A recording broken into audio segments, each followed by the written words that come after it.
O dia que era para celebrar minha irmã se transformou no momento em que descobri quem realmente estava ao meu lado, e quem nunca esteve.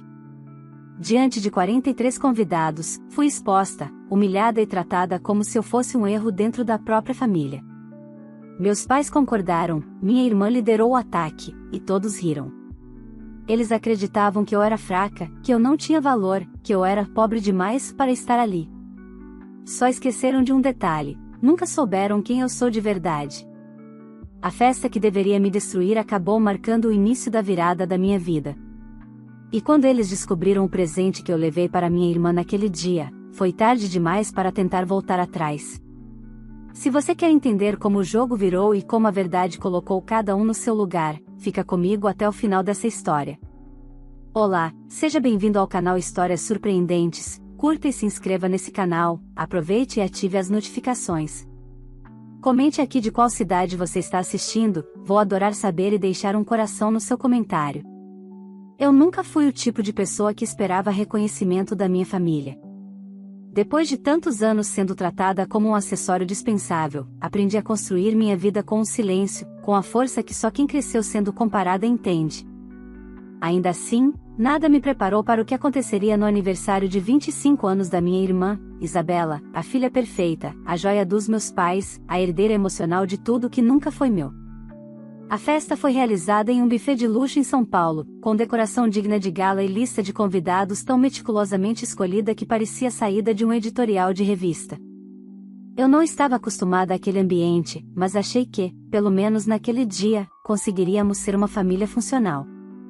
Isabela havia me mandado o convite pessoalmente, dizendo que seria importante eu estar lá. Eu pensei que talvez, só talvez, ela tivesse amadurecido. Acreditei como uma tola.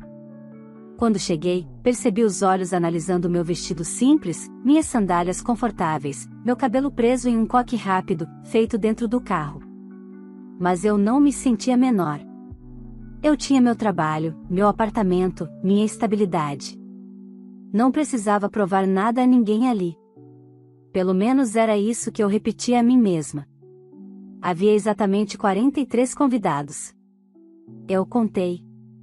Não porque estivesse desconfortável, mas porque era impossível não perceber como todos se conheciam, trocavam elogios ensaiados, riam alto demais, exibiam roupas caras.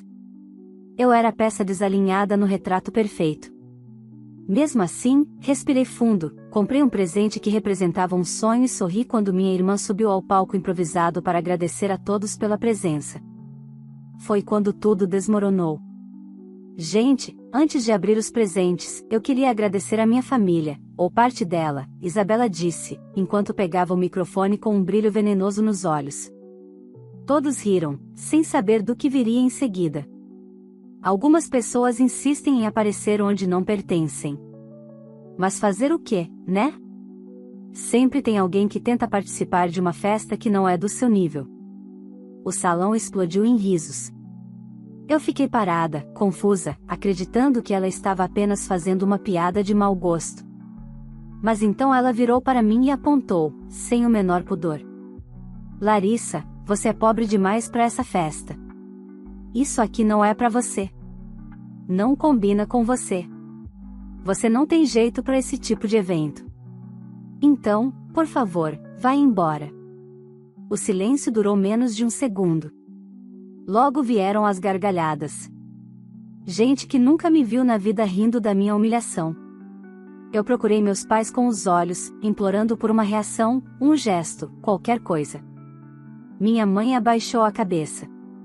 Meu pai sorriu sem graça, colocou a mão no ombro de Isabela e completou: filha, é o dia dela. Você precisa respeitar o momento. Aceita e vai embora, por favor. Não leva pro pessoal. As risadas continuaram. Uma mulher filmava discretamente. Um rapaz cochichou: nem devia ter vindo com essa roupa. Outro riu do meu salário, mesmo sem saber nada sobre mim. Aquilo foi o estopim. Eu senti a queimadura do orgulho ferido, da traição, da certeza de que nada do que eu fizesse na vida jamais seria suficiente para eles. Mas eu não chorei. Não dei o espetáculo que queriam. Eu apenas virei as costas e saí. no estacionamento, com as mãos tremendo, abri o porta-malas do carro. Lá estava o presente da Isabela, um envelope com 2 passagens para Paris, hotel pago e roteiro turístico completo, já algo que eu havia planejado por meses, juntando cada detalhe para que ela vivesse o sonho que sempre mencionou. A viagem custou R$ 37.200 e, ironicamente, eu tinha acabado de ser expulsa por ser pobre. Liguei a câmera do celular. Abri uma live. Contei tudo, não com raiva, mas com calma, mostrando o presente e dizendo que eu realmente achava que Isabela merecia realizar o sonho de conhecer Paris. A live explodiu em poucos segundos. Comentários indignados, gente chocada, gente me defendendo. Foi então que eles entraram na transmissão. Isabela e meus pais, com orgulho em chamas, me pedindo o presente de qualquer jeito. Exigindo, dizendo que eu tinha a obrigação moral de dar. Dizendo que eu estava tentando envergonhá-los. Naquele momento, finalmente ficou claro, eles nunca se importaram comigo. Só com o que eu poderia oferecer. E naquela noite, olhando para a câmera, eu decidi, eles pagariam caro por cada risada, cada menosprezo, cada ano em que me fizeram acreditar que eu era menos. Aquele presente nunca foi para Paris. Foi para a verdade. A live terminou com mais de 7.000 pessoas assistindo ao mesmo tempo. Eu nunca fui influenciadora, nunca tive público, mas naquele instante parecia que todas as vozes que eu nunca tive ganharam corpo. Quando encerrei, respirei fundo e fiquei olhando para o celular, tentando entender o que tinha acabado de acontecer. Eu não planejei humilhar ninguém. Quem decidiu se expor foram eles. O mundo apenas assistiu. O celular vibrou com tanta força que quase caiu da minha mão. Mensagens de WhatsApp, ligações não atendidas, SMS, até e-mail. Todos da minha família. Não um pedido de desculpas, não um traço de arrependimento. Apenas exigências. Minha mãe dizendo que eu tinha perdido o juízo, meu pai dizendo que eu estraguei a festa da irmã. Isabela, por sua vez, enviava áudios se alternando entre gritos e chantagens emocionais. Se você não me entregar esse presente, eu nunca mais vou olhar na sua cara. Como se olhar na minha cara tivesse algum valor desde o início. Não respondi nada. Dirigi até meu apartamento, sentindo no estômago um misto de dor e libertação. Era como se eu tivesse tirado uma venda depois de anos. Eles nunca vão reconhecer, pensei. Não importa se eu entregasse Paris, Londres ou a Lua. Para eles, eu sempre seria a filha errada, o erro que não se encaixa na família perfeita que queriam inventar. E naquele momento eu entendi que, pela primeira vez na vida, eu podia escolher não me importar.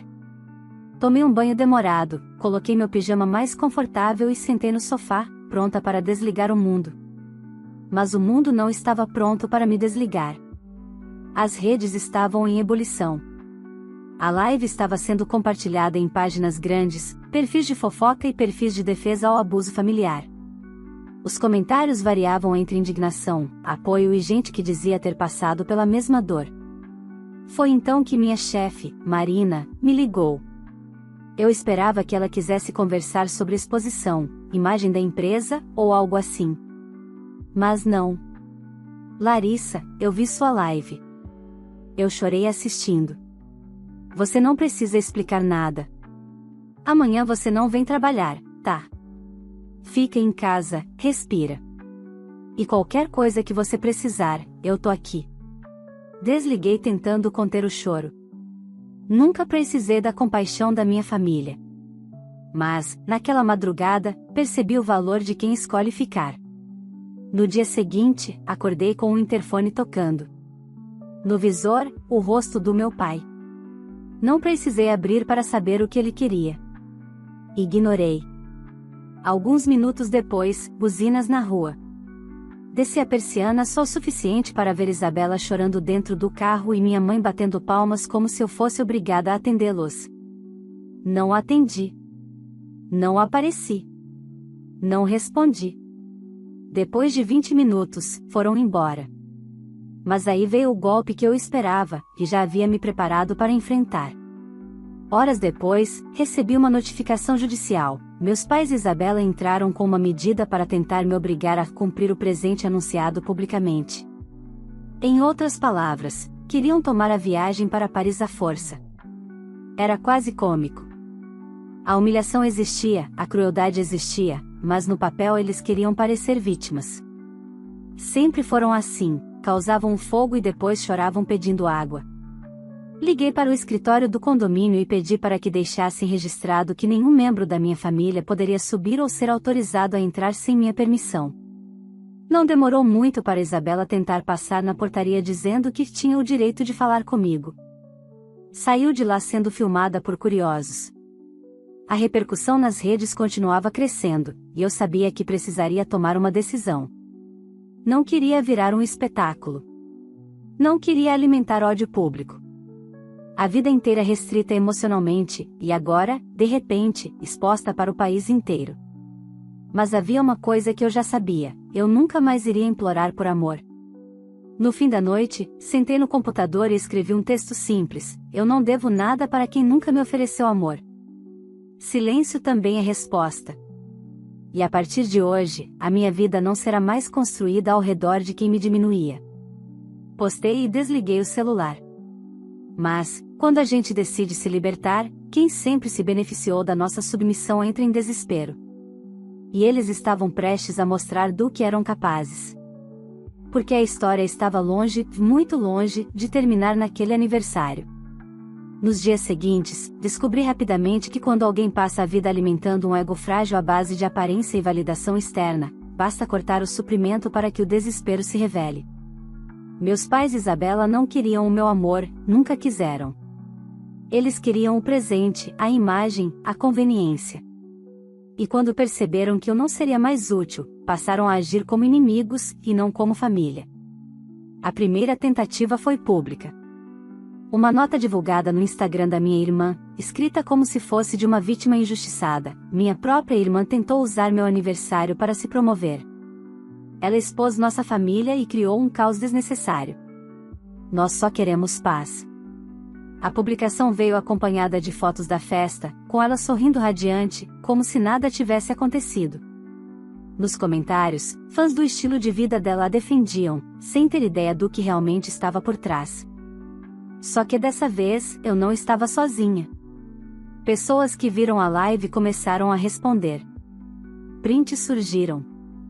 Vídeos gravados por convidados da festa apareceram. O trecho exato de Isabela me expulsando viralizou. Em poucas horas, o que era uma tentativa de limpar a imagem virou um efeito dominó que engoliu o teatro deles.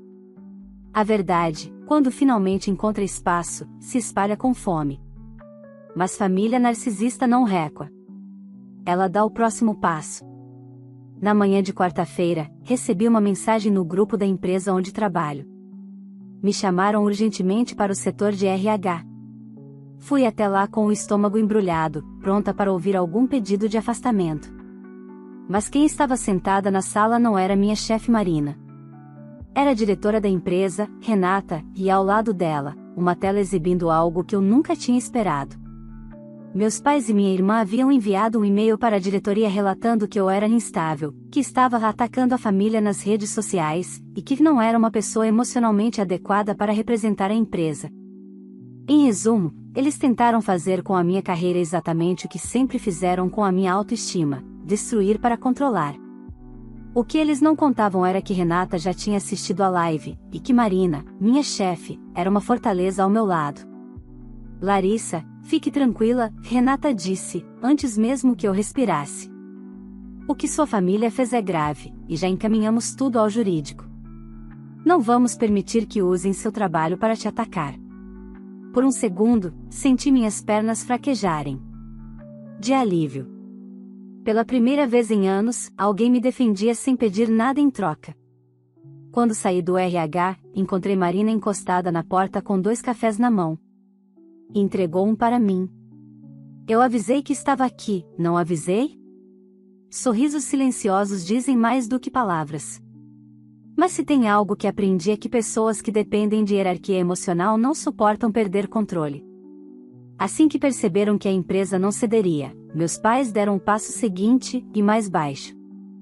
Às 19 horas do mesmo dia, minha vizinha do 305 tocou minha campainha, apavorada. Tem uma mulher lá embaixo dizendo que você maltrata seus pais e que você é um monstro ingrato, ela está gritando com o porteiro.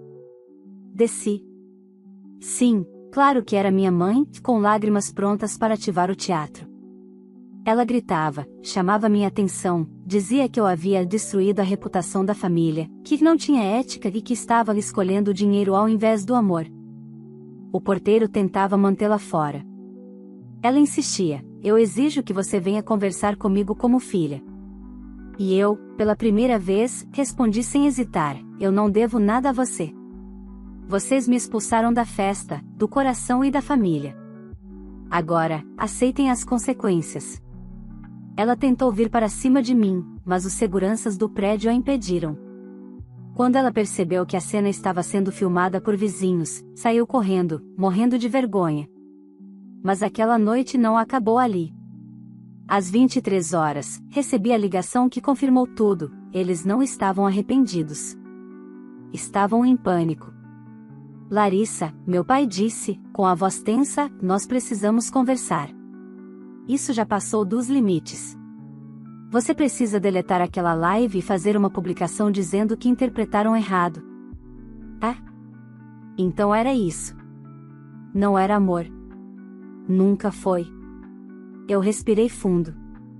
Pai, não existe interpretação errada quando vocês me expulsaram e riram de mim diante de 43 pessoas. Silêncio. Até que ele admitiu, você sabe como a Isabela é, ela só estava empolgada. Não precisava levar para esse lado. Minha visão ficou turva de raiva contida. Vocês passaram a vida justificando as crueldades da Isabela. E agora que estão colhendo o que plantaram, querem que eu cubra? Não mais. Ele tentou usar a carta final, se você realmente é família, você vai ajudar. E então eu entendi. Família, para eles, nunca tinha sido amor. Era conveniência. Engraçado, respondi, porque quando eu pedi amor, vocês não deram. Quando eu pedi respeito, vocês riram. Agora vocês pedem ajuda? Justo vocês? Ele desligou. E naquele exato momento eu soube, eles iam atacar mais forte. E eu não deixaria barato. A vida inteira eu precisei deles. Agora seriam eles que precisariam de mim. E eu tinha acabado de descobrir como virar o jogo. Eu achava que nada mais poderia me surpreender vindo da minha família.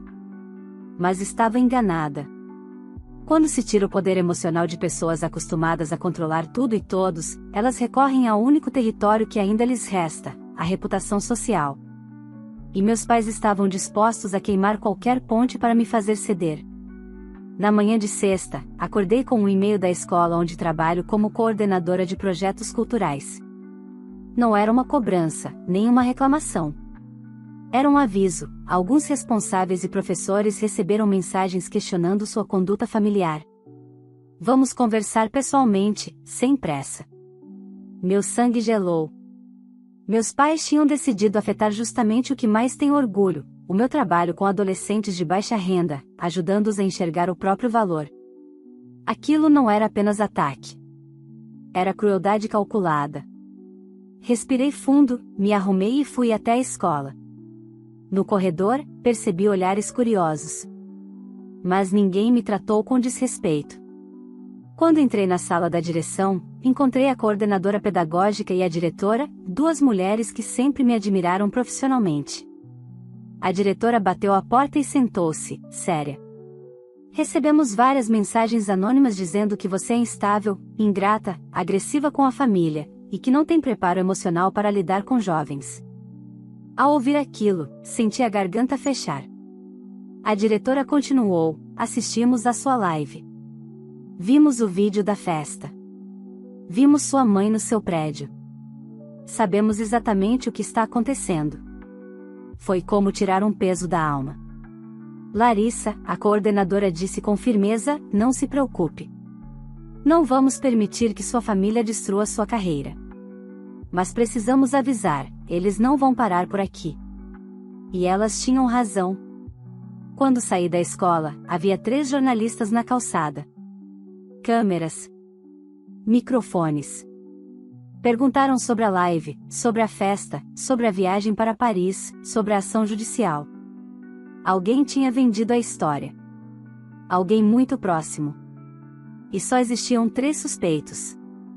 Entrei no carro sem dar nenhuma declaração, mas o impacto já estava feito.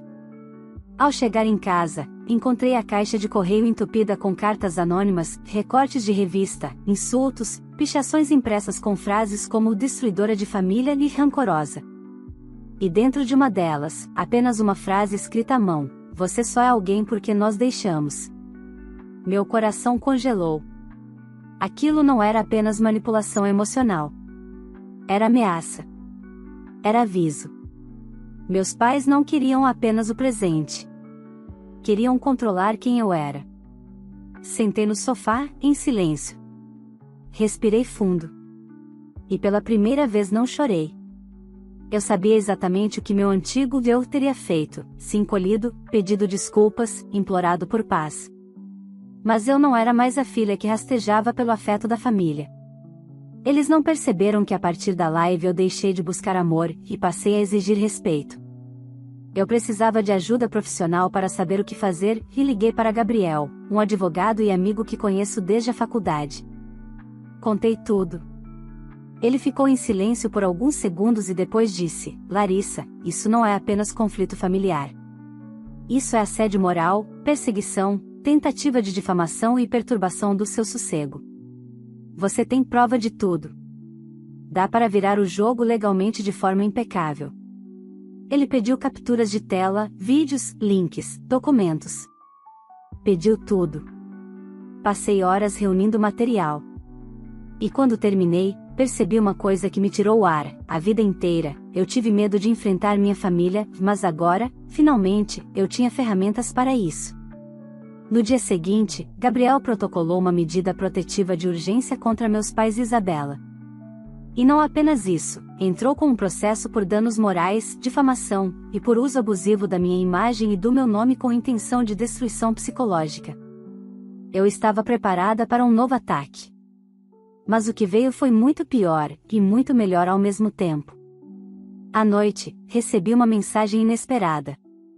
Um número desconhecido. Um texto curto: se você quiser entender por que tudo isso aconteceu, me encontre. Eu sei de coisas sobre sua irmã e seus pais que você precisa saber. Sem assinatura. Sem identidade. Sem explicação. Poderia ser cilada. Poderia ser provocação. Mas algo me incomodava desde aquele aniversário: o convite que Isabela fez antes da festa. Ela nunca tinha me convidado para nada. Aquilo nunca fez sentido. E se a humilhação não tivesse sido espontânea? E se a festa tivesse sido planejada para isso? Passei a noite acordada perguntando a mim mesma se valia a pena saber. A resposta veio às 6 da manhã, quando alguém bateu na minha porta. Quando abri, me deparei com uma mulher que eu nunca tinha visto, por fora. Mas a dor nos olhos dela, eu conhecia. Meu nome é Camila, ela disse, nervosa. Eu era a melhor amiga da Isabela, até descobrir o que ela e seus pais fizeram com você. Você não sabe nem metade. E naquele momento eu soube, a verdade estava apenas começando a surgir. E quando a verdade aparece, alguém sempre desmorona. Quando Camila entrou no meu apartamento, senti imediatamente que aquela mulher carregava um peso que ela mesma ainda não sabia como colocar para fora. Seus olhos tremiam, as mãos suavam, a respiração estava acelerada. Era o mesmo tipo de ansiedade que eu carreguei por anos tentando agradar minha família. Só isso já bastava para eu entender que ela não estava ali para causar confusão, estava ali porque também era uma vítima. Ela se sentou no sofá e encarou o chão por alguns segundos antes de começar. Eu sei que você provavelmente me odeia, porque eu ri daquilo na festa, ela disse, com a voz embargada. Mas eu ri porque estava com medo. Porque seus pais e a Isabela, eles não só humilham. Eles destroem quem desobedece. Fiquei em silêncio. Eu queria respostas, não vingança emocional. A festa não foi improvisada, Camila continuou. Ela ensaiou aquilo. O discurso. As falas. A forma de olhar para você. Tudo foi planejado. Ela queria viralizar nas redes como a aniversariante poderosa e sincera. Seu pai e sua mãe ajudaram a escrever as falas. Eles queriam transformar você em piada pública para mostrar que Isabela é superior. Meu sangue gelou. O convite pessoal. A gentileza repentina. Tudo fazia sentido agora. Mas teve algo que saiu completamente do controle, Camila disse, respirando fundo. A viagem. Eles não sabiam que você daria uma viagem para Paris. Eles tinham certeza absoluta de que você apareceria com um presente pequeno ou barato. Era isso que deixava a humilhação mais perfeita. O mundo girou no meu estômago. Eles não queriam apenas me excluir. Queriam me arruinar com público, testemunhas e registros.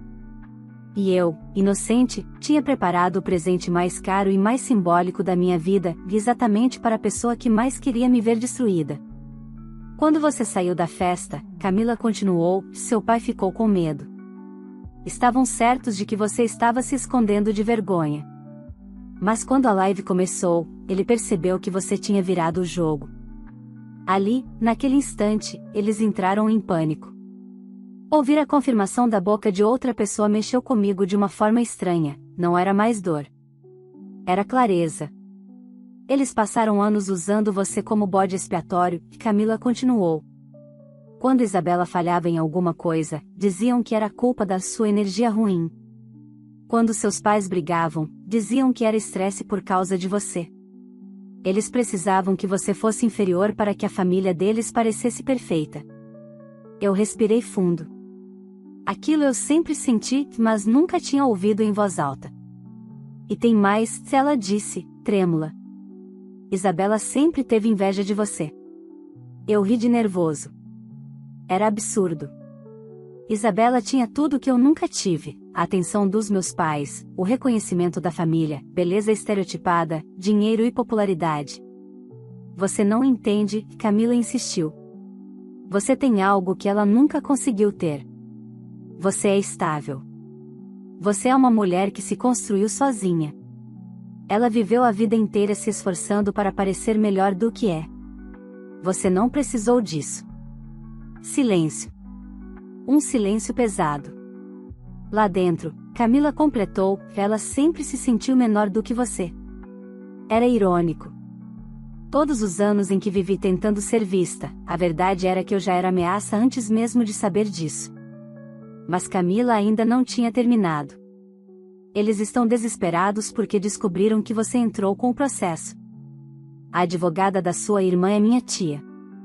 Ela me ligou ontem dizendo que o caso é sério, que todas as provas estão contra eles e que se a mídia continuar repercutindo, a imagem deles vai desmoronar de forma irreversível. Eles vão fazer de tudo para te parar. E quando digo tudo, é tudo. Meu coração acelerou. Eu conheci a minha família. Eles nunca aceitaram perder. E agora estavam encurralados. Então por que você veio me avisar? Perguntei.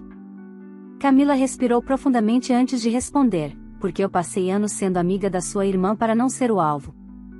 Eu vi ela destruir colegas de faculdade, namoros, carreiras. Eu vi o jeito que ela falava de você quando ninguém estava escutando. E eu me odiei por não fazer nada.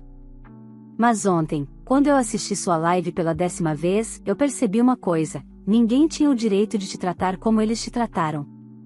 Eu não tenho como apagar o que você passou, mas posso te ajudar a impedir que eles façam isso com mais alguém. Pela primeira vez, alguém apareceu para me ajudar sem querer nada em troca. Camila abriu a bolsa e tirou um pendrive. Aqui dentro tem áudios, prints, mensagens e vídeos de conversas da Isabela com seus pais. Coisas que eles não podem explicar nem inventar desculpas. Eles planejaram a sua destruição. E agora, isso é a prova. Meu corpo tremeu. Aquilo não era apenas vingança. Era justiça. Eu agradeci, e Camila foi embora, chorando antes mesmo de alcançar o elevador. Ela estava libertando a mim, e a si mesma. Eu fui até o computador. Liguei. Coloquei o pendrive. Ouvi cada áudio, li cada conversa. Alguns trechos me feriram profundamente. Outros me deixaram com uma raiva tão grande que não havia mais espaço para tristeza. E foi ali que eu decidi, eu não ia apenas me defender. Eu ia expor. A verdade não seria resolvida em silêncio, seria revelada com luz. Abri meu editor de vídeo. Criei uma pasta chamada A Verdade sobre a Minha Família. Salvei todos os arquivos. Mas antes de fazer qualquer postagem, recebi uma mensagem inesperada de Gabriel, o advogado: prepare-se. A família está indo para o tudo ou nada. Eles vão tentar destruir sua reputação antes que você destrua a deles. E então veio a notificação: meus pais e minha irmã marcaram uma coletiva de imprensa. E eu estava prestes a assistir e responder. A parte final dessa história não seria mais sobre dor. Seria sobre encerramento. E ninguém sairia ileso. A coletiva de imprensa estava marcada para domingo às 10 horas da manhã. Eu sabia exatamente o que aconteceria lá. Minha família inventaria uma narrativa emocional, faria apelos dramáticos, choraria diante das câmeras e tentaria inverter os papéis. Sempre funcionou. Na vida inteira deles, a versão contada era mais importante que a verdade. Mas dessa vez, pela primeira vez, a verdade estava comigo. Às 9h50, sentei no sofá da sala e abri o notebook. A TV transmitia o evento ao vivo. Meus pais apareceram primeiro, com roupas sombrias e expressões de sofrimento calculado. Isabela entrou logo depois, com maquiagem borrada propositalmente, as lágrimas planejadas para comover o público. O apresentador anunciou que iriam me explicar a situação e desmentir os ataques de internet, como se eu fosse uma criminosa perigosa, e não apenas uma filha cansada de ser humilhada. Minha mãe começou: não queremos atacar ninguém, só queremos paz. Nossa família está sendo destruída por ódio sem motivo. Meu pai continuou: nossa filha mais velha sempre teve problemas emocionais, e infelizmente expôs nossa intimidade para ganhar atenção. E então, como uma atriz treinada, Isabela completou: tudo que eu fiz naquela festa foi brincadeira. Foi exagero, mas nunca foi para magoar. Minha irmã destruiu minha vida por causa de uma piada. Quando ouvi piada, senti o sangue ferver. Eu revivi a imagem dos 43 convidados rindo enquanto eu era expulsa. Revivi a voz da minha mãe dizendo que era o momento da Isabela. Revivi os anos sendo comparada, diminuída, ignorada. Mas eu não fiz escândalo. Eu não fui até lá. Eu não invadi. Eu apenas executei o que já estava preparado. Publiquei meu vídeo. Título simples: A Verdade sobre a Minha Família. O vídeo começava com alguns segundos de silêncio, depois arquivava, em ordem cronológica, cada humilhação. Primeiro, os vídeos da festa. A plateia rindo. As falas ensaiadas. O momento em que meus pais concordam com minha expulsão. Depois, prints das tentativas de destruir minha carreira. O e-mail para minha escola. As mensagens anônimas enviadas para minha empresa. As ameaças. E, por fim, os áudios e prints presentes no pendrive de Camila. Minha mãe dizendo: humilha-la muito, quanto mais gente ver melhor. Meu pai escrevendo: ela precisa aprender que não é ninguém. Não tô criando duas filhas para dividir o holofote. Isabela enviando áudios para Camila: vou destruir ela na frente de todo mundo. Vai ser engraçado. Ela vai sair da festa chorando. E então a parte final do vídeo, minha voz firme, olhando para a câmera. Essa história nunca foi sobre dinheiro, status ou Paris. Foi sobre respeito. Eu passei anos sendo filha, irmã, boa garota. Nunca bastou. O que aconteceu na festa não foi um acidente, foi um plano. E agora que a verdade veio à tona, cada um de vocês tem o direito de decidir quem realmente destruiu essa família. A live tinha estourado, mas o vídeo explodiu.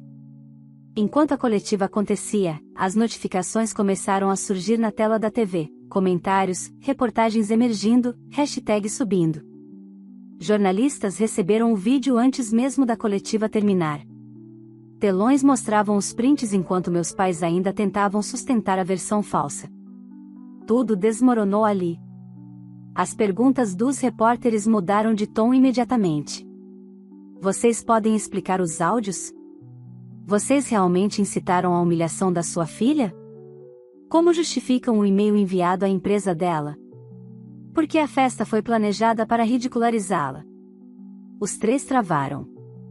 Minha irmã chorou sem conseguir emitir palavra. Minha mãe tentou negar, mas as provas estavam ali. Meu pai perdeu a compostura e gritou diante das câmeras: ela nunca foi uma boa filha. Sempre atrapalhou. A Isabela é a estrela da família. Foi o fim. Eu fechei o notebook e respirei devagar. Meu telefone começou a receber ligações incessantes, de números desconhecidos, de jornalistas, de pessoas curiosas. Não atendi ninguém. Não precisava. Eu já tinha dito tudo. Horas depois, Gabriel apareceu no meu apartamento com uma garrafa de vinho. A coletiva acabou, e ele disse: o processo está ganho. A juíza autorizou a manutenção da medida protetiva e deu parecer favorável aos danos morais. Vai ser questão de tempo para fechar tudo. Eu servi 2 taças, e pela primeira vez em semanas, senti paz. Larissa, e ele disse, olhando nos meus olhos: você venceu. Eu não respondi. Não era exatamente vitória. Era liberdade.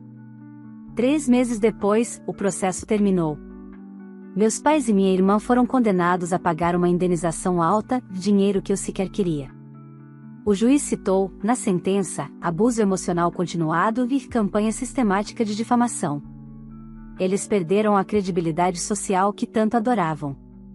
Isabela tentou me procurar. Mandou carta.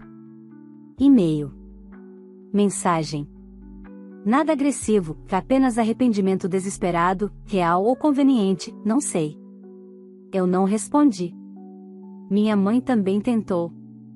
Meu pai escreveu um texto longo falando que a família deveria se unir contra o mundo. Eu não respondi a nenhum dos 3. Eu não precisava mais de família para existir. Eu era inteira. Hoje, não faço vídeos sobre a história. Não vivo disso. Apenas segui minha vida. Continuo no meu trabalho, estudando, crescendo. Encontrei paz no silêncio que antes me machucava. Agora, ele me abraça. Eu não criei vingança. Eu criei limites. E às vezes limites doem mais em quem sempre esperou submissão do que qualquer castigo.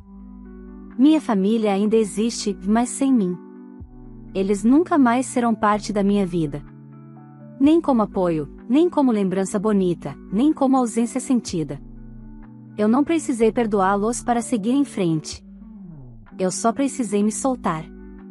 E a liberdade, finalmente, é minha. Se você chegou até o final dessa história, deixe seu like agora mesmo porque isso ajuda muito o nosso canal a alcançar mais pessoas. Se inscreva para não perder nenhuma das próximas histórias e ative o sininho para receber os próximos episódios assim que forem postados. Compartilhe esse vídeo com alguém que precisa ouvir essa mensagem sobre respeito, autoestima e limites familiares. Agora eu quero saber de você: se estivesse no lugar dessa filha, você faria o mesmo? Teria coragem de se afastar de uma família tóxica e colocar um ponto final nesse ciclo de humilhações? Comenta aqui embaixo sua opinião, quero muito saber o que você faria nessa situação. E antes de sair, comenta também de qual cidade e estado você está assistindo esse vídeo, para eu te mandar um coração e saber até onde nossas histórias estão chegando pelo Brasil e pelo mundo.